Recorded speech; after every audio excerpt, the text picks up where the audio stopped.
Hello, and welcome back to France Made Simple, the podcast where I reveal everything and anything about life in France, tell you what it's really like, and explain what you need to do to make your life here as hippy hoppy happy and vaguely successful and as unstressful as possible.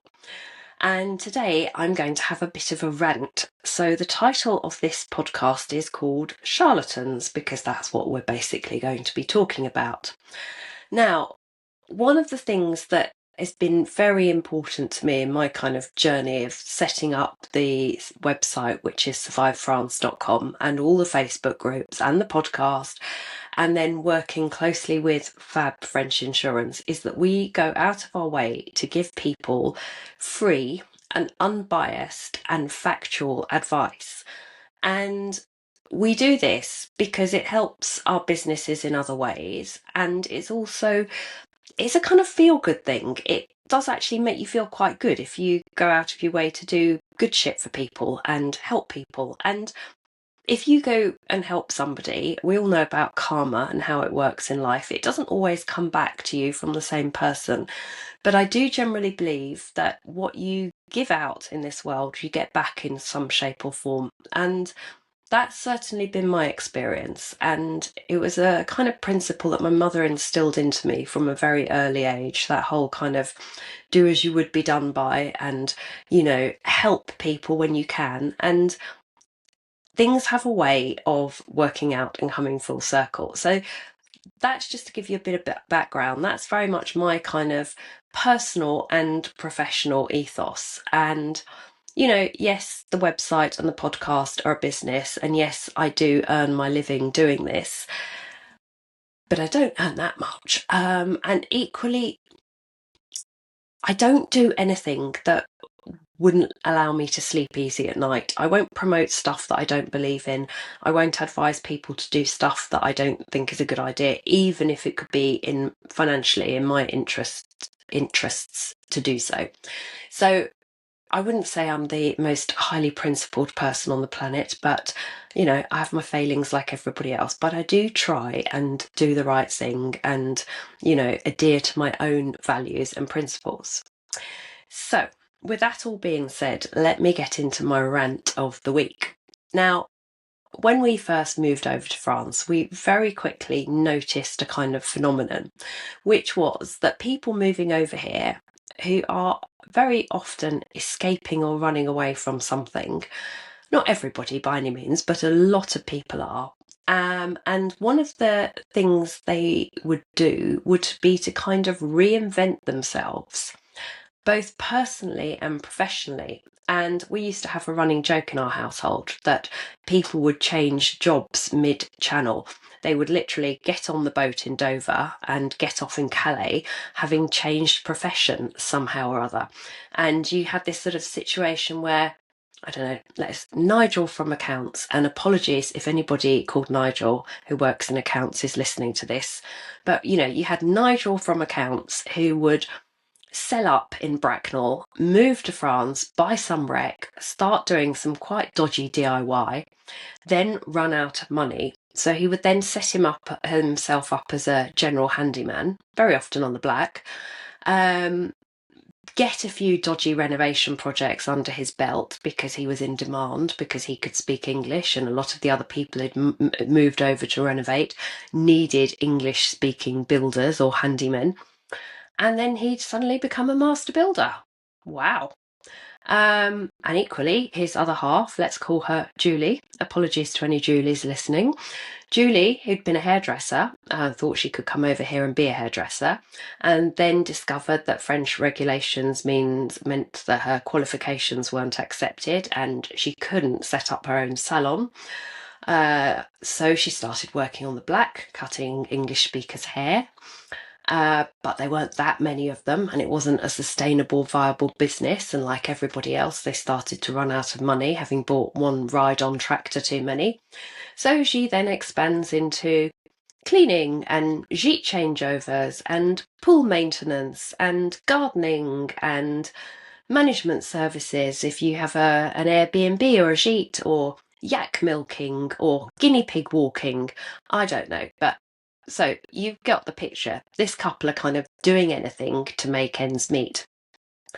And that's all well and good. And I've got nothing wrong. There's nothing wrong with people working hard. And I've got no issue with people working hard and doing multiple different things. God knows I've done enough different stuff in my life and had to change career mid-flow and move from being a journalist to an English teacher and blah, blah, blah. And yeah, there is a level at which one has to fake it till you make it. And sometimes you do have to wing it.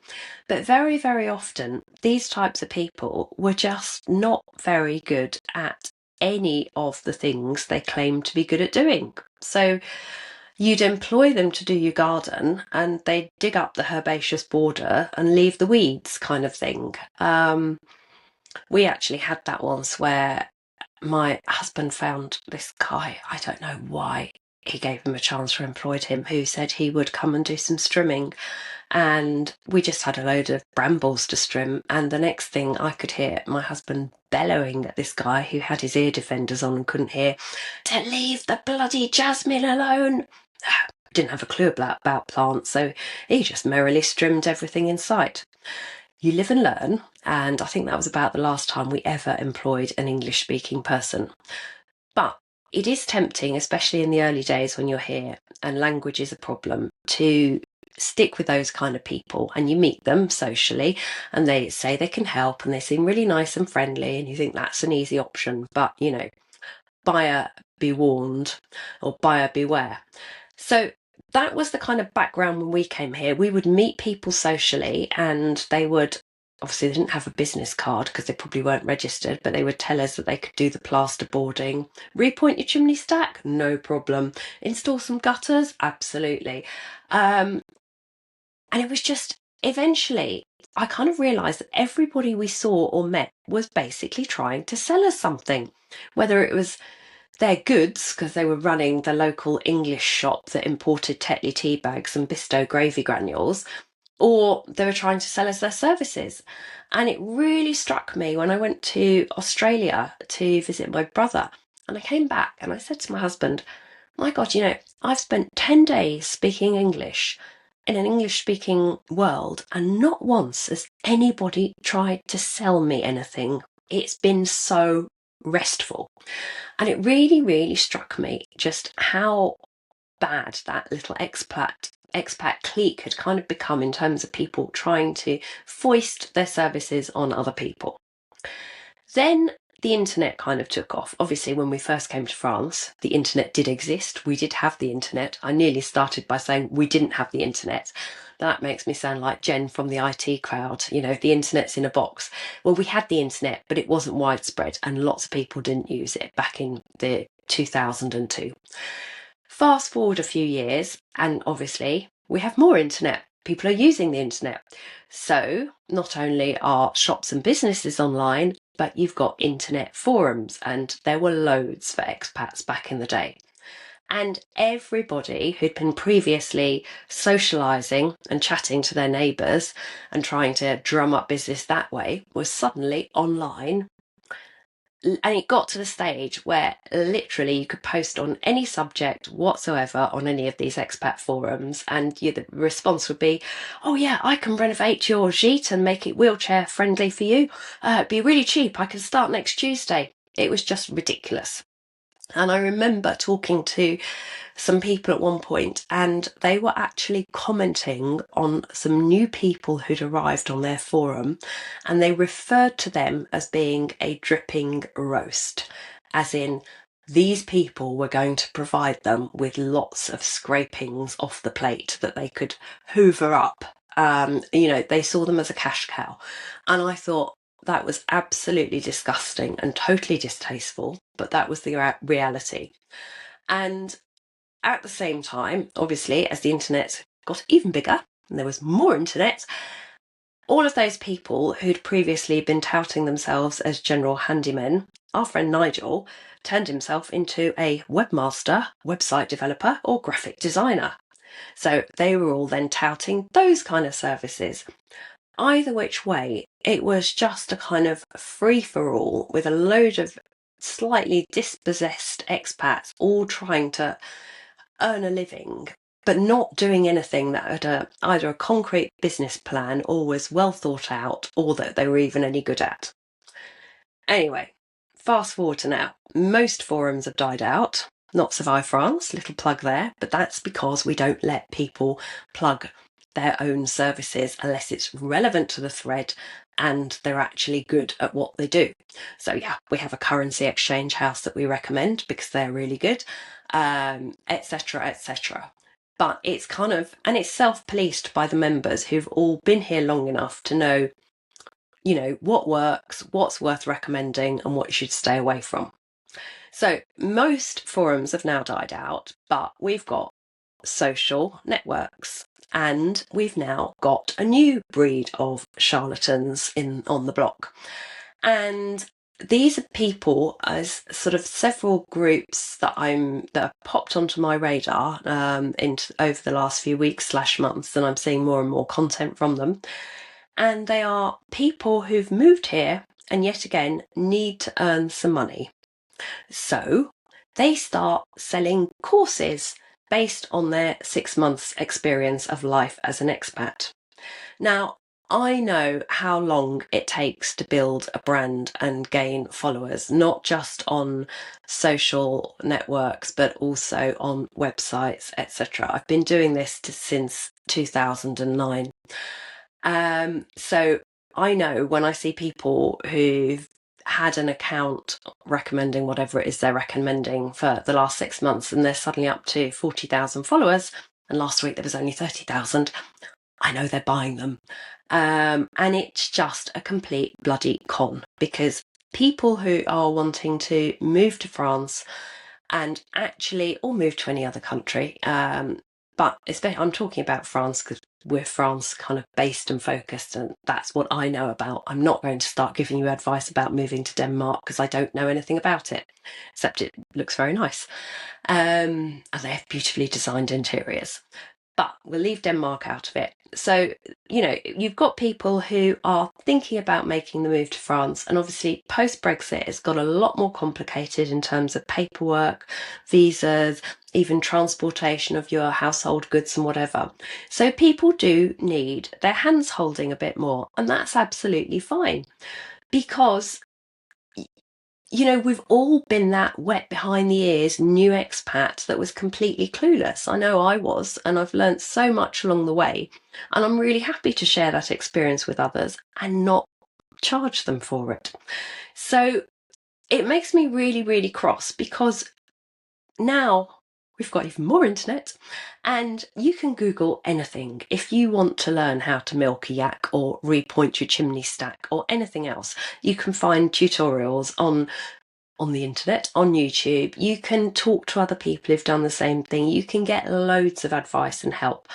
There is nothing really that is worth paying for there are things that that's a stupid statement, Catherine, I'm sorry. I haven't had my after lunch coffee. Generally, there is not much that is worth paying for that you cannot research yourself and find out for free. And if you do find that you're coming unstuck and you can't find the answer to a question, then using a forum like Survive France means that you will get advice from people who've been here decades, who know what they're talking about, who are advising you, from the goodness of their heart. Sometimes the advice can be a bit abrupt, a bit terse. You might not like what they've got to say, but it's good, solid, concrete advice, and they're not trying to sell it to you. I've said at the start, I never sell or promote anything that I don't personally use or believe in. I will always tell it like it is, and I do really believe in this kind of let truth prevail mantra, especially when it comes to moving here, because it's a massive decision. And I do not believe that anybody that has been in the country for 6 months can be selling courses for several €100 advising people how they can do it too, because they simply don't have the depth of experience. They don't have the insider knowledge.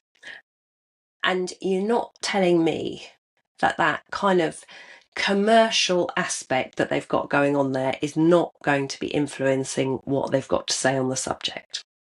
So, as you can probably tell, something that really gets on my goat at the moment, I'm sure that in another few months, few years, there'll be another shift, and maybe we won't have social networks anymore, maybe we'll have something else. But these type of charlatans, these people, they've been here forever and they will evolve into something else. So I suppose what I want to say here is be careful. Forewarned is forearmed. If you're on the moving to France journey, if anybody other than, I'm not talking about professional immigration lawyers or people like that, or, established relocation firms that offer you a service for a fee. That's absolutely fair enough. I have contacts that work in that industry. I work with people that do that kind of thing. If you tell them that you want a chateau with 14 hectares in a certain region, they will go and do that legwork for you and find your chateau and narrow it down and hold your hand through the process. And yeah, of course they're going to charge a fee for that. That's their job. They're giving up their time and their experience, and that's what you're paying for. But with the exception of those kind of companies, I would say stay really, really clear of random people on Instagram that tell you, we've made the leap, you can too. Just follow me and hand your credit card details over, because it's just a bloody scam. Right. I did say I was going to have a bit of a rant today, but it's a grey day, and I went for a run this morning, but we didn't run very fast or very, vigorously. So maybe I've still got something to let out. So there you go, all let out. I'll be back next week with another by popular request episode, which is all about renovating on a budget. So thank you very much for listening. I hope that's been helpful / useful / informative. Thank you very much, as always, to our sponsors, Fab French Insurance, who really are fabulous. And I'm not just saying this because they sponsor the podcast. I'm saying it because I have all my insurance policies with them and have done for over a decade now. There's an interview out with myself and Fabian on YouTube. I'll pop the links in the show notes. It's worth a watch. Well, I thought it was good anyway. Thank you very much, and see you next time. Bye bye.